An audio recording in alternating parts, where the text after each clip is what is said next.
The Mirror and the Maze of Stone.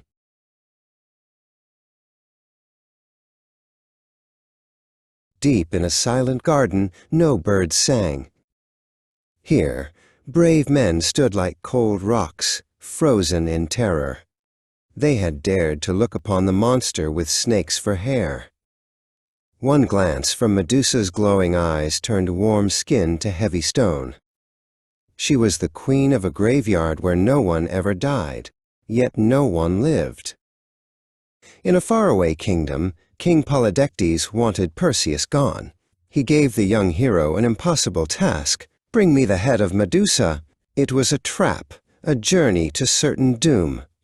But Perseus did not tremble. He stood tall and accepted the challenge, even though he had no weapons to fight a monster. The gods were watching. Hermes, the messenger, swooped down from the heavens.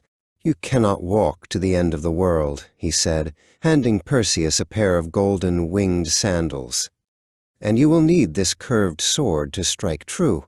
With a flap of his heels, Perseus felt the wind carry him upward. Then came wise Athena. She knew the secret of Medusa's power. She handed Perseus a shield of bronze, polished so brightly it shone like a mirror. "Never look her in the eye," she warned. "Use this to see her without being seen." Perseus took the shield, ready to face the darkness with wisdom. Perseus flew across stormy seas and jagged mountains.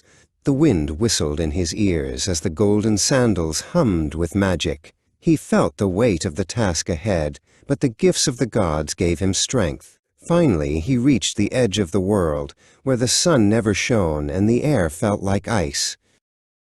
He entered the cavern, his heart thumping like a drum.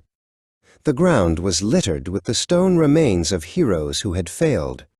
Perseus kept his eyes down. He raised the polished shield, watching the world behind him in its gleaming surface. He saw the shadows move, and he heard the faint, terrifying sound of hissing. Medusa slithered through the darkness. The snakes upon her head coiled and snapped, sensing an intruder. She was a nightmare of scales and shadows, searching for a pair of eyes to lock onto. She roared, a sound that shook the cave walls, desperate to turn one more hero into a silent gray statue. Perseus moved like a ghost. He did not turn around. Instead, he watched Medusa's reflection in the bronze shield. When she was close enough to strike, he lunged backward, guided only by the mirror. With one swift, brave stroke of the curved blade, the battle was over. The monster's reign of terror had finally ended. Perseus tucked his prize safely away, never looking at it directly. He had survived what no other man could. He wasn't just a warrior, he was a hero who used his head as much as his sword.